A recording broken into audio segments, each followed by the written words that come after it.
Hey guys, welcome back to my channel. आप सुन रहे थे मेरे साथ love you Zindagi. Love you Zindagi भाग 27। आशीर्वाद अपार्टमेंट, दिल्ली। मिसेस शर्मा के फोन रखने के बाद मिस्टर शर्मा ने कहा, क्या सार्थक ने कहा कुछ? कब तक आएंगे वो लोग?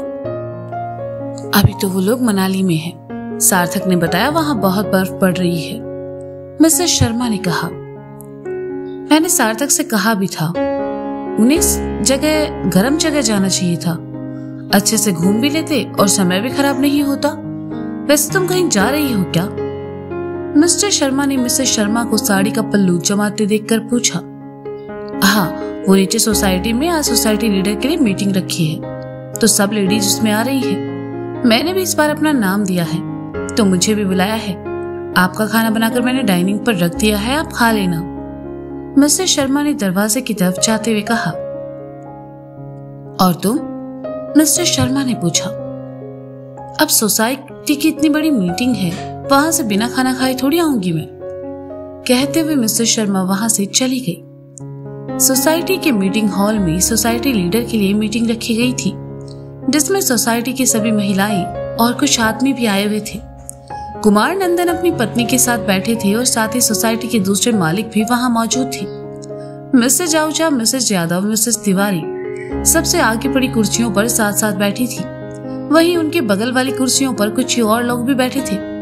मिसेज गुप्ता की मिसेज आहूजा से बोलचाल बंद थी, इसलिए वे भी आगे वाली लाइन में उनसे थोड़ी दूर जाकर बैठ गई। उन्होंने अपने बगल वाली कुर्सी को खाली रखा, शायद किसी का इंतजार कर रही थी। कुछ देर बाद मिसेज शर्मा मीटिंग हॉल में आई तो मिसेज गुप्ता ने चिल्लाकर कहा, मिसेज शर्मा यहाँ आ जाइए। मिसेज शर्मा उनकी तरफ बढ़ गई और खाली पड़ी कुर्सी पर आ बैठी। कुछ ही दूर मिसेज आहूजा ने देखा तो मुंह बनाकर बगल में बैठी मिसेज तिवारी से कहा, कल तक मेरे साथ बैठकर मिसेज शर्मा की बुराइयां करती थी और आज मिसेज शर्मा की खास बन रही है। मिसेज आहूजा, आप क्यों मिसेस शर्मा से इतना ऑब्सेस्ड है? मिसेस तिवारी ने आग में घी डालने का काम करते हुए कहा। अरे इन लोगों से ऑब्सेस्ड हो मेरी जूती। ये लोग है क्या मेरे सामने? इन लोगों का कोई स्टैंडर्ड भी है? और वो मिसेस शर्मा अपनी बहू के दम पर कितना उछलती रहती है। एक बार मैं सोसाइटी की लीडर बन जाऊं, उसके बाद उन सास बहू को धक्के मार कर यहाँ से निकालूंगी। मिसेस आहूजा ने नफरत भरे स्वर में कहा। वे आगे कुछ कह पाती, इससे पहले ही उनके कानों में कुमार नंदन की आवाज पड़ी, जो स्टेज पर खड़े होकर माइक हाथों में लिए कुछ कह रहे थे। सभी ध्यान से उन्हें सुनने लगे। लेडीज एंड जेंटलमैन, आप सभी का इस मीटिंग में आने के लिए बहुत आभार। जैसा कि आप सभी जानते हैं, आज की ये मीटिंग सोसाइटी लीडर के लिए रखी गई है। मुझे ये बताते हुए काफी खुशी हो रही है कि वैसे तो लीडरशिप के लिए बहुत से नाम आए हैं और यहाँ स्टेज पर मौजूद सोसाइटी के चेयरमैन और बाकी सबने मिलकर उनमें से कुछ नामों को प्राथमिकता दी है। तो मैं चाहूंगा कि मैं जिनका नाम लूं वे अपनी जगह पर खड़े हो जाएं। कुमार नंदन की बात सुनकर सभी तालियां बजाने लगे। कुमार नंदन ने एक एक करके बोलना शुरू किया। Mrs Tiwari, Mrs Bansal, Mrs Verma और मिसेस शर्मा। 4 नाम लेने के बाद कुमार नंदन खामोश हो गए। अपना नाम न पाकर मिसेज आहूजा का दिल धड़कने लगा।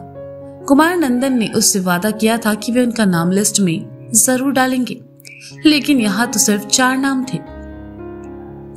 मिसेज आहूजा का दिल धड़कने लगा और चेहरा उतर गया और वे जैसे ही उठकर जाने लगी। कुमार नंदन ने कहा, एक नाम और है जो इस लिस्ट में सबसे ऊपर है और वो है मिसेज आहूजा का। मिसेज आहूजा ने सुना तो उनको सुनकर बहुत खुशी हुई। मीटिंग हॉल में मौजूद सभी लोग उनके लिए तालियां बजाने लगे। मिसेज आहूजा भी खुशी खुशी अपनी जगह पर खड़ी हो गई।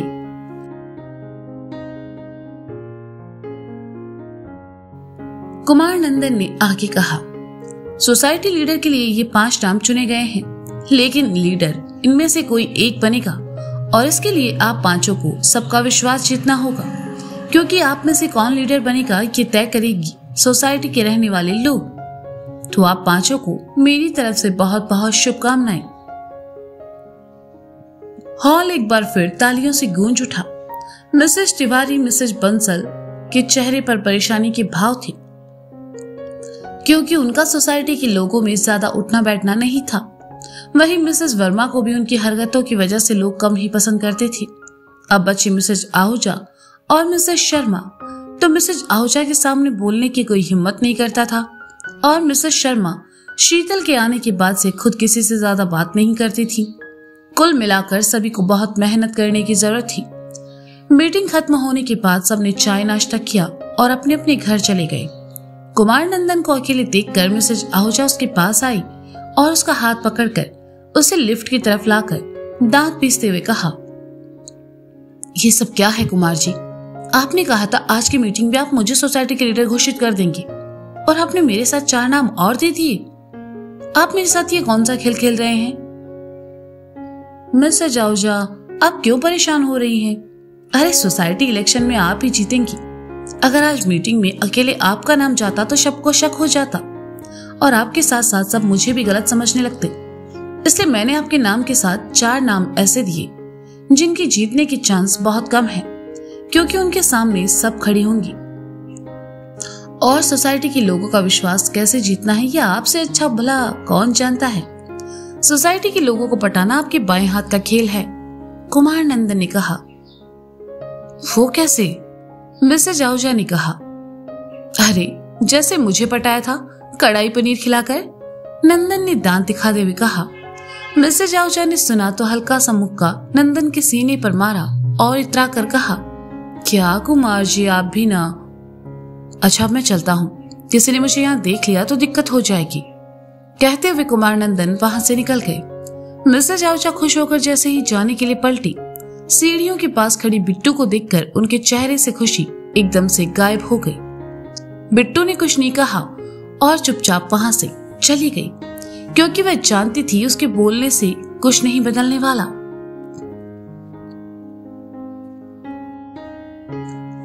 चित्रकूट मोंटी का घर।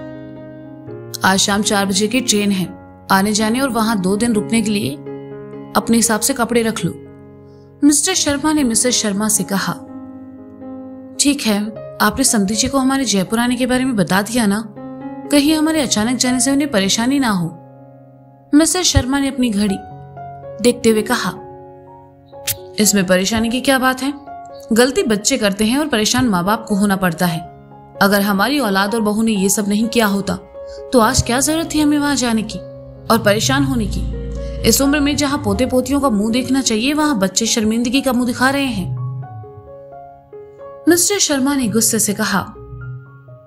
अपने कमरे में बैठा मोंटी सब सुन रहा था और ये सब सुनकर उसे बुरा भी लग रहा था। धीरे धीरे उसे समझ आ रहा था कि एक छोटी सी बात ने सबको कितना परेशान कर दिया है। उसने अपना फोन उठाया और रुचिका को मैसेज करने का सोचा, लेकिन मैसेज टाइप करके वापस मिटाया और खुद में ही बड़बड़ाया। नहीं, अब ना कोई मैसेज ना कोई कॉल, सीधा फेस टू फेस रुचिका से बात करूंगा ताकि कोई गलतफहमी बीच में ना रहे। मोंटी फोन हाथ में पकड़े अपने आप में खोया हुआ था कि मिस्टर शर्मा कमरे में आए और कहा, यहाँ बैठे रहने से बहू घर वापस नहीं आएगी। उठो और अपने बैग में कपड़े भरो, 4 बजे ट्रेन है और लेट नहीं होना है। जी पापा, मोंटी ने हड़बड़ा कर कहा। और जे फोन को आग लगा दो, सारे फसाद की जड़ जे फोन ही है। कहते हुए मोंटी ने के पापा ने वहां से मोंटी को घूरते हुए देखा और वहां से चले गए। उनकी बात को सही मानकर मोंटी ने अपना फोन फेंकने के लिए हवा में हाथ उठाया और अगले ही पलों से कुछ याद आया। उसने हाथ नीचे करके फोन की स्क्रीन को अपने होठों से छू लिया, क्योंकि आज भी मोंटी के फोन की स्क्रीन पर उसकी और रुचिका की शादी की तस्वीर का वॉलपेपर लगा था। मोंटी ने अपना फोन साइड में रखा और अपना बैग जमाने लगा। एक खुशी और हल्का सा डर उसके मन में उथल पुथल मचा रहा था, लेकिन मोंटी जानता था इसके बाद सब ठीक हो जाएगा। चंडीगढ़ अवी का घर। सुबह से दोपहर हो गई लेकिन चौधरी साहब घर नहीं आए। न अवी का कोई फोन आया। निबी का रो रो कर बुरा हाल था, उसकी तबीयत बिगड़ने लगी तो सौंदर्या ने उसे खाना खिलाकर दवा देकर सुला दिया। शीतल निबी का ख्याल रखने के लिए वहीं रुक गई और सार्थक चौधरी साहब से मिलने पुलिस स्टेशन चला गया। नैना के पास कोई नहीं था। उसकी रिपोर्ट्स और तबीयत में सुधार देखकर विहान ने उसे प्राइवेट रूम में शिफ्ट कर दिया। नैना को अजीब लगा कि उसके साथ हॉस्पिटल में कोई भी नहीं है, ना अवी, ना उसकी मॉम और ना शीतल सार्थक। उसने विहान से पूछा, लेकिन विहान को इस बारे में कुछ नहीं पता था। नैना का फोन भी घर पर था। उसके पास इंतजार करने के अलावा कोई दूसरा चारा नहीं था, इसलिए वह बिस्तर पर लेटी रिमोट से टीवी के चैनल बदलने लगी। टीवी से बोर होकर नैना ने जैसे ही उसे बंद करना चाहा, टीवी पर चल रही एक न्यूज पर उसका ध्यान गया। नैना ने जैसे ही टीवी पर अनुराग के एक्सीडेंट के मरने की खबर सुनी, उसका दिल धक से रह गया। उसे अपनी आंखों पर विश्वास नहीं हुआ कि ऐसा कैसे हो सकता है। नैना का हाथ कांपने लगा। उसकी आंखों के सामने बीती रात के नजारे आने लगे, जब वह अनुराग को धमका रही थी और उस पर गुस्सा कर रही थी। नैना को लगने लगा कि उसकी वजह से अनुराग के साथ यह हादसा हुआ है। धीरे धीरे वह खुद को अनुराग की मौत का जिम्मेदार मानने लगी। हमेशा हर हाल में मजबूत रहने वाली नैना फफक कर रो पड़ी। नैना को रोते देखकर नर्स ने विहान से जल्दी आने को कहा। विहान कमरे में आया। उसने जब नैना को बच्चों की तरह रोते देखा तो उसके पास आया, उसे चुप कराते हुए कहा, रिलैक्स नैना, शांत हो जाओ। अचानक से तुम्हें ये क्या हो गया है? अभी तुम बिल्कुल ठीक थी। देखो मैं हूं यहाँ। नैना को इस वक्त कुछ समझ नहीं आ रहा था। उसके जहन में अनुराग की मौत चल रही थी। आंखों के सामने अनुराग का चेहरा आ रहा था। नैना इस बात से इतना डर गई कि विहान के सीने में सर छुपाकर रोने लगी और कहा, मैंने उसे नहीं मारा, मैंने उसे नहीं मारा। विहान समझ नहीं पाया कि नैना ऐसा क्यों कह रही है। उसे लगा शायद दवाओं के ओवरडोज की वजह से नैना बहक रही है। उसने इशारे से नर्स को इंजेक्शन देने का इशारा किया और नैना का सर सहलाते हुए कहा, रिलैक्स नैना, आई नो तुमने किसी को नहीं मारा। तुमने शायद कोई बुरा सपना देखा है। Just relax. देखो मैं यही हूँ तुम्हारे पास, अभी भी थोड़ी देर में आता ही होगा। कहते हुए उसने नैना के हाथ पर इंजेक्शन लगा दिया और कुछ देर बाद ही नैना शांत हो गई। वह धीरे धीरे नींद के आगोश में जाने लगी और विहान ने उसे बिस्तर पर लेटा दिया। उसने नर्स से नैना का ध्यान रखने को कहा और वहां से जाने लगा। कमरे से बाहर जाते हुए उसकी नजर टीवी पर चल रही न्यूज पर पड़ी और वह धीरे से बड़बड़ाया, अनुराग मित्तल। विहान अपने कैबिन में आया और अवी को फोन लगाया। एक रिंग के बाद ही अवी ने फोन उठा लिया। अवी, इस वक्त तुम कहाँ हो? तुरंत हॉस्पिटल पहुंचो। विहान ने कहा, क्या हुआ? नैना ठीक है ना? अवी ने परेशानी भरे स्वर में कहा, वो सब मैं तुम्हें फोन पर नहीं बता सकता, प्लीज। विहान ने कहा, ठीक है मैं आता हूं। अवी ने कहा और फोन काट दिया। अवी चौधरी साहब के वकील के साथ पुलिस स्टेशन में था। विहान से बात करने के लिए वह बाहर ही रुक गया और वकील साहब जमानत के कागज लेकर अंदर चले गए। विहान से बात करके अवी अंदर आया तो देखा चौधरी साहब के साथ सार्थक भी वहां मौजूद है, तो अवी को थोड़ी राहत महसूस हुई। चौधरी साहब को जमानत मिल चुकी थी, लेकिन उन्हें शहर से बाहर न जाने की सलाह दी गई। अवी, चौधरी साहब, वकील और सार्थक पुलिस स्टेशन से बाहर आए। अवी ने अपना वक्त न बर्बाद करते हुए सार्थक से कहा, सार्थक तुम डैड को लेकर घर जाओ, मैं हॉस्पिटल जा रहा हूँ। नैना अकेली है। मैं भी साथ चलता हूँ। चौधरी साहब ने कहा, नहीं डैड, आप घर जाकर रेस्ट कीजिए। मॉम घर पर है और आपके लिए परेशान हो रही है।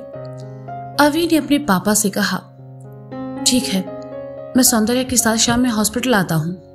चौधरी साहब ने कहा तो अवी ने हामी में सर हिलाया और वहां से चला गया। वकील साहब को कोर्ट छोड़कर सार्थक चौधरी साहब के साथ घर निकल गया। अवी हॉस्पिटल आकर विहान के चैम्बर में आया और कहा, क्या हुआ नैना को? विहान ने देखा अवी लगभग हाँफ रहा है तो उसने अवी को बैठने के लिए कहा और पानी का ग्लास उसकी तरफ बढ़ाकर कहा, रिलैक्स, पानी पियो। अवी कुर्सी पर बैठा और पानी पीकर कहा, अब बताओ विहान, तुमने मुझे इतनी जल्दी में क्यों बुलाया?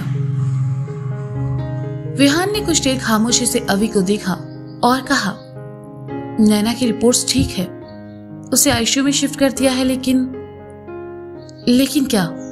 अवी ने घबराहट भरे स्वर में कहा, ये अनुराग मित्तल कौन है? विहान ने पूछा।